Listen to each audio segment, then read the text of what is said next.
আসসালামু আলাইকুম ওয়া রাহমাতুল্লাহি ওয়া বারাকাতুহু। আগামী নির্বাচন সুষ্ঠু, নিরপেক্ষ এবং গ্রহণযোগ্য করার সক্ষমতা কতটুকু রয়েছে বর্তমান ইলেকশন কমিশন এবং আমাদের ইউনূস সরকারের? বাংলাদেশের রাজনৈতিক দলগুলো এবং রাজনৈতিক দলগুলোর নেতাকর্মী অথবা প্রার্থীদের এই মন মানসিকতা এখনও তৈরি হয়নি যে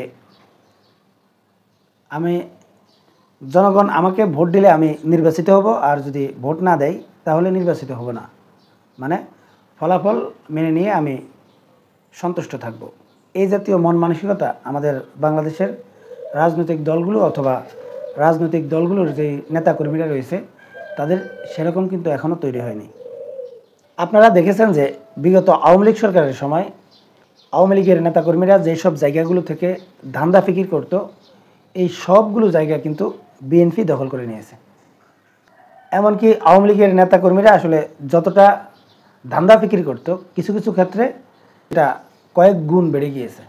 মানে হচ্ছে বিএনপির হাইকমান্ড থেকে বারবার বিএনপির নেতাকর্মীদেরকে সতর্ক করলেও এমনকি অনেক জায়গায় আপনারা দেখেছেন যে বহিষ্কারের ঘটনাও ঘটেছে, কিন্তু তারপরেও আসলে বিএনপি আসলে এটাকে নিয়ন্ত্রণ করতে পারছে না বা তার নেতাকর্মীদেরকে আসলে এগুলো থেকে বিরত রাখতে পারছে না, এটা আপনারা দেখতে পাচ্ছেন।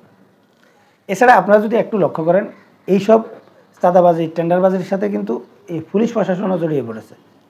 যেমন একটা সময় আওয়ামী লীগের যেসব নেতাকর্মীরা এইসব টেন্ডারবাজি চাঁদাবাজি করত তাদেরকে শেল্টার দিত পুলিশ, এখন আবার এই বিএনপির নেতাকর্মীরা আসলে যেসব জায়গাগুলোতে এইসব ধান্দাবাজি করছে সেগুলোকে আবার শেল্টার দিচ্ছে পুলিশ।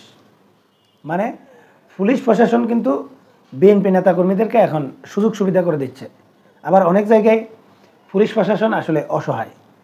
এখন বলেন যে জাতীয় নির্বাচন হচ্ছে আসলে ক্ষমতা পাওয়ার একটা মাধ্যম, এখন এই ক্ষমতা পাওয়ার মাধ্যমটাকে আসলে তারা কিভাবে ব্যবহার করবে?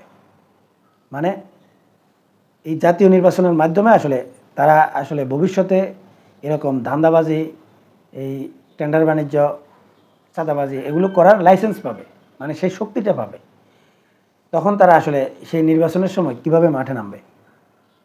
মানে যে কোনো কিছুর বিনিময়ে তারা আসলে এই তার দলকে ক্ষমতায় নিতে চাইবে। আবার শুধু দল ক্ষমতায় গেলে হবে না, সব প্রার্থীরাই চাইবে যে সে যাতে আসলে এমপি হতে পারে এবং তার নিয়ন্ত্রণ যাতে আসলে প্রতিষ্ঠিত হয়। সবগুলো মিলিয়ে প্রত্যেকটা অঞ্চলে প্রত্যেকটা বিএনপির প্রার্থী চাইবে যে কোনো মূল্যে তারা জিততে, সেটা সৎভাবে হোক বা অসৎভাবে হোক, এটা তারা অবশ্যই চাইবে। এখন বিএনপি নেতাদেরকে যে পুলিশ প্রশাসন আসলে এই প্রশ্রয় দিচ্ছে অথবা সুযোগ করে দিতে বাধ্য হচ্ছে, মানে পুলিশ প্রশাসন যেখানে বিএনপি নেতাকর্মীদের কাছে অসহায়, এই পুলিশ প্রশাসন দিয়ে আসলে কি সুষ্ঠু, নিরপেক্ষ এবং গ্রহণযোগ্য নির্বাচন দেওয়া সম্ভব? এখন অনেকেই বলতে পারেন যে তখন সেনাবাহিনীও মাঠে থাকবে। বাস্তব সত্য হচ্ছে সেনাবাহিনীরা কিন্তু নির্বাচনের মূল ভূমিকাটা পালন করে না, মূল ভূমিকা পালন করে কিন্তু এই পুলিশ প্রশাসন। তাই পুলিশ প্রশাসন যতক্ষণ পর্যন্ত আসলে সম্পূর্ণরূপে নিরপেক্ষ হবে অথবা যেই সব নেতাকর্মীরা আসলে অবৈধ পন্থায় আসলে এই ভোট কারচুপি করার চেষ্টা করবে, তাদেরকে নিয়ন্ত্রণ করার সক্ষমতা যতক্ষণ পর্যন্ত আসলে এই পুলিশ প্রশাসনের হবে না, ততক্ষণ পর্যন্ত সুষ্ঠু নির্বাচন দেওয়া সম্ভব হবে বলে আমি মনে করছি না। এছাড়া আপনারা জানেন যে ছাত্রলীগ নিষিদ্ধ হলেও আওয়ামী লীগ এবং জাতীয় পার্টি কিন্তু নিষিদ্ধ হয়নি, কিন্তু তারপরেও আওয়ামী লীগের কোনো নেতাকর্মীকে কোনো জায়গায় দেখলেই তার উপর ছড়াও হচ্ছে। আপনারা দেখেছেন যে অভিনেতা সিদ্দিক, তারপর আরও অনেকগুলো ঘটনা আপনারা দেখেছেন। আবার জাতীয় পার্টির জিএম কাদেরকে পর্যন্ত আসলে ছাড় দেয়নি, সেটাও আপনারা দেখেছেন। এখন যেহেতু জাতীয় পার্টি এবং আওয়ামী লীগ নিষিদ্ধ হচ্ছে না, তাই নির্বাচন গ্রহণযোগ্য, সুষ্ঠু এবং নিরপেক্ষ করতে হলে তাহলে প্রত্যেকটা দলকে আসলে সমান সুযোগ দিতে হবে। এখন আগামী নির্বাচনে যদি জাতীয় পার্টি এবং আওয়ামী লীগ যদি নির্বাচন করে, আর তখন যদি আসলে এই আওয়ামী লীগ এবং জাতীয় পার্টির নেতাদেরকে যদি এরকম দুরানি দেয়, যেখানে জিএম কাদেরকে পর্যন্ত আসলে দাওয়া করেছে, এবং আওয়ামী লীগ এবং জাতীয় পার্টির নেতাদেরকে যদি আসলে রাস্তায় দাঁড়াতে না দেয়, তাহলে সেই নির্বাচনটা কি আসলে এই আন্তর্জাতিকভাবে গ্রহণযোগ্য হবে? এটা হচ্ছে আমার প্রশ্ন।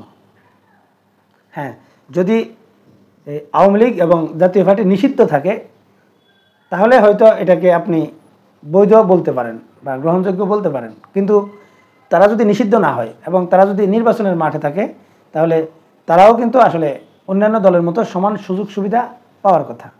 আর এছাড়া বর্তমানে বিএনপি যেভাবে আসলে পুরো বাংলাদেশকে নিয়ন্ত্রণ করছে বা বিএনপি নেতাকর্মীদেরকে যেভাবে পুলিশ ভয় পাচ্ছে, তাহলে এই প্রশাসন দিয়ে অবাধ সুষ্ঠু নিরপেক্ষ নির্বাচন করা আসলে সম্ভব নয় বা সেই সক্ষমতা এই সরকারের নেই। যদি সত্যিকার অর্থে এই প্রশাসন বা এই ব্যবস্থা দিয়ে যদি সুষ্ঠু নির্বাচন করা সম্ভব হয় তাহলে এটার প্রমাণ কিন্তু আমরা এখন দেখতে পেতাম।